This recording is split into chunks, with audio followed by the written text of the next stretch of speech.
Hi friends, আসন্ন ICDS পরীক্ষার প্রস্তুতি নিতে এই ভিডিওতে দেওয়া প্রত্যেকটি প্রশ্ন উত্তরকে অবশ্যই মনোযোগ সহকারে দেখবেন, কারণ এই ভিডিওর প্রশ্নগুলি শুধুমাত্র আইসিডিএস পরীক্ষায় বারবার আসতে থাকা প্রশ্নগুলি থেকে বাছাই করে তৈরি করা হয়েছে, যাতে আইসিডিএস এক্সামে আপনি খুব সহজেই সব প্রশ্নগুলির উত্তর দিতে পারেন। তবে চ্যানেলকে যদি এখনও সাবস্ক্রাইব করে না থাকেন তাহলে নিচের সাবস্ক্রাইব বাটনে ক্লিক করে নোটিফিকেশন বেলকে অল মোডে সিলেক্ট করে দিন, যাতে প্রত্যেকটি ভিডিওর নোটিফিকেশন সর্বপ্রথম পৌঁছে যায় আপনার কাছে।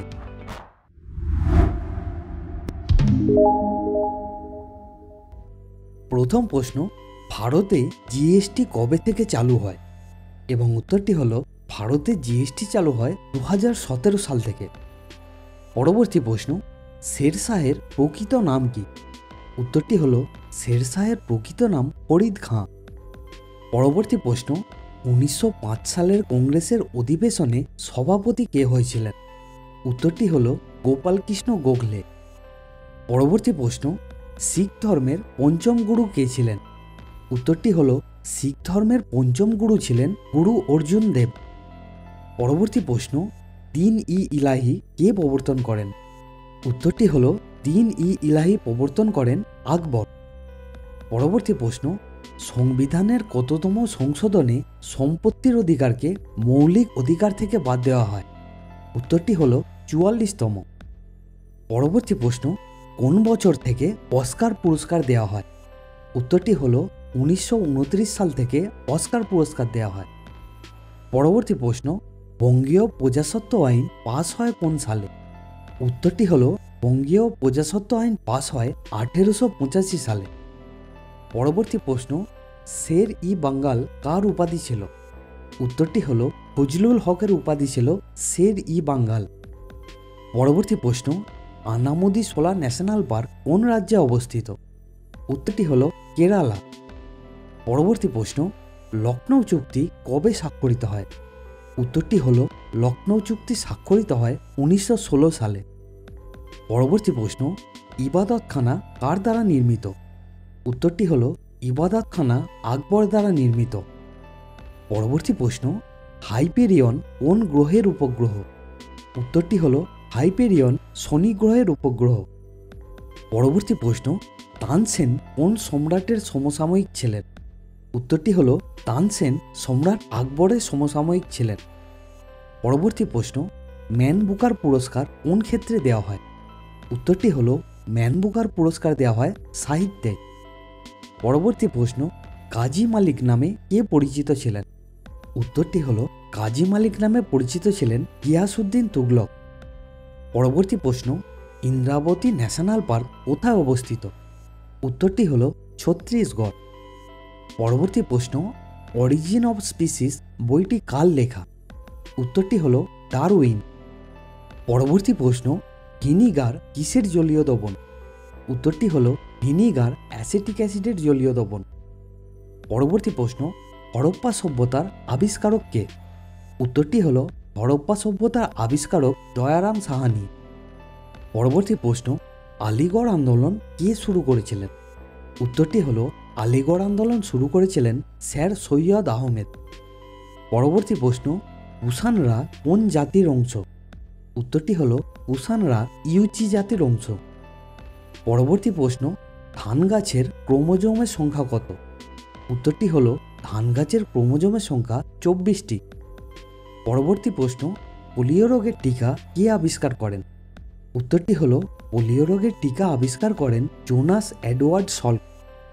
পরবর্তী প্রশ্ন, ভারতের সর্বাপেক্ষা পুরাতন হাইকোর্ট কোনটি? উত্তরটি হলো ভারতের সর্বাপেক্ষা পুরাতন হাইকোর্ট হলো কলকাতা হাইকোর্ট। পরবর্তী প্রশ্ন, স্বপন বুড়ো কার ছদ্মনাম? উত্তরটি হলো স্বপন বুড়ো অখিল নিয়োগীর ছদ্মনাম। পরবর্তী প্রশ্ন, সত্যশোধক সমাজ কে প্রতিষ্ঠা করেন? উত্তরটি হলো জ্যোতিবা ফুলে। পরবর্তী প্রশ্ন, ভারতের কোন রাজ্যে প্রথম সূর্যোদয় হয়? উত্তরটি হলো ভারতের অরুণাচল প্রদেশে প্রথম সূর্যোদয় হয়। পরবর্তী প্রশ্ন, নিষিদ্ধ শহর বা লুপ্ত শহর কাকে বলা হয়? উত্তরটি হলো লাসাকে নিষিদ্ধ শহর বা লুপ্ত শহর বলা হয়। পরবর্তী প্রশ্ন, জ্যাব কথাটি কোন খেলার সঙ্গে যুক্ত? উত্তরটি হলো জ্যাব কথাটি বক্সিংয়ের সঙ্গে যুক্ত। পরবর্তী প্রশ্ন, সৌরকোষ নির্মাণে কোন মৌলটি ব্যবহৃত হয়? উত্তরটি হলো সৌরকোষ নির্মাণে সিলিকন ব্যবহৃত হয়। পরবর্তী প্রশ্ন, সোনালী আঁশের দেশ বলা হয় কোন দেশকে? উত্তরটি হলো সোনালী আঁশের দেশ বলা হয় বাংলাদেশকে। পরবর্তী প্রশ্ন, তুঙ্গভদ্রা অভয়ারণ্য কোন রাজ্যে অবস্থিত? উত্তরটি হলো তুঙ্গভদ্রা অভয়ারণ্য কর্ণাটক রাজ্যে অবস্থিত। পরবর্তী প্রশ্ন, বাংলার মুকুটহীন রাজা কাকে বলা হয়? উত্তরটি হলো বাংলার মুকুটহীন রাজা বলা হয় সুরেন্দ্রনাথ বন্দ্যোপাধ্যায়কে। পরবর্তী প্রশ্ন, গ্যাসোলিন ব্যবহৃত হয় কিসে? উত্তরটি হলো মোটর গাড়ির জ্বালানিতে। পরবর্তী প্রশ্ন, চারমিনার কোন রাজ্যে অবস্থিত? উত্তরটি হলো চারমিনার তেলেঙ্গানা রাজ্যে অবস্থিত। পরবর্তী প্রশ্ন, ইউআরএল এর পুরো নাম কি? উত্তরটি হলো ইউআরএল এর পুরো নাম ইউনিফর্ম রিসোর্স লোকেটর। পরবর্তী প্রশ্ন, রাজ্য সচিবালয়ের শীর্ষ অধিকারী কে? উত্তরটি হলো রাজ্য সচিবালয়ের শীর্ষ অধিকারী মুখ্য সচিব। পরবর্তী প্রশ্ন, কে সরকারি উপাধি গ্রহণ করেন? উত্তরটি হলো সরকারি উপাধি গ্রহণ করেন দ্বিতীয় চন্দ্রগুপ্ত। পরবর্তী প্রশ্ন, পিত্তরসের উৎসস্থল কোনটি? উত্তরটি হলো পিত্তরসের উৎসস্থল হলো যকৃৎ। পরবর্তী প্রশ্ন, ডলোমাইট কিসের আগরিক? উত্তরটি হলো ডলোমাইট ম্যাগনেসিয়ামের আগরিক। পরবর্তী প্রশ্ন, শিলাদিত্য উপাধি কে গ্রহণ করেন? উত্তরটি হলো শিলাদিত্য উপাধি গ্রহণ করেন হর্ষবর্ধন। পরবর্তী প্রশ্ন, কফিতে কোন উপাদান থাকে? উত্তরটি হলো কফিতে ক্যাফিন থাকে। পরবর্তী প্রশ্ন, লাখ বক্স নামে কে পরিচিত? উত্তরটি হলো কুতুবুদ্দিন আইবক। পরবর্তী প্রশ্ন, মানবদেহের সবচেয়ে ছোট অস্থির নাম কি? উত্তরটি হলো মানবদেহের সবচেয়ে ছোট অস্থির নাম স্টেপিস। পরবর্তী প্রশ্ন, ভারতের জাতীয় কংগ্রেসের প্রথম অধিবেশন কোথায় হয়? উত্তরটি হলো বোম্বাইয়ে। পরবর্তী প্রশ্ন, বায়ুর আর্দ্রতা পরিমাপক যন্ত্রের নাম কি? উত্তরটি হলো বায়ুর আর্দ্রতা পরিমাপক যন্ত্রের নাম হাইগ্রোমিটার। পরবর্তী প্রশ্ন, ফারাক্কা ব্যারেজ কোন নদীতে অবস্থিত? উত্তরটি হলো ফারাক্কা ব্যারেজ গঙ্গা নদীতে অবস্থিত।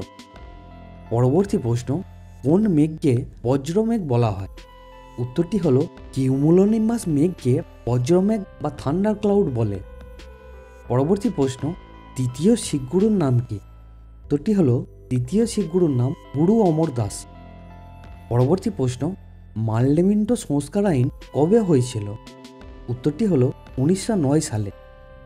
পরবর্তী প্রশ্ন, ব্যাঘ্র প্রকল্প ভারতে কবে শুরু হয়? উত্তরটি হলো ব্যাঘ্র প্রকল্প 1973 সালে ভারতে শুরু হয়। পরবর্তী প্রশ্ন, কাকে ভুটানের প্রবেশদ্বার বলা হয়? উত্তরটি হলো ডুয়ার্সকে ভুটানের প্রবেশদ্বার বলা হয়।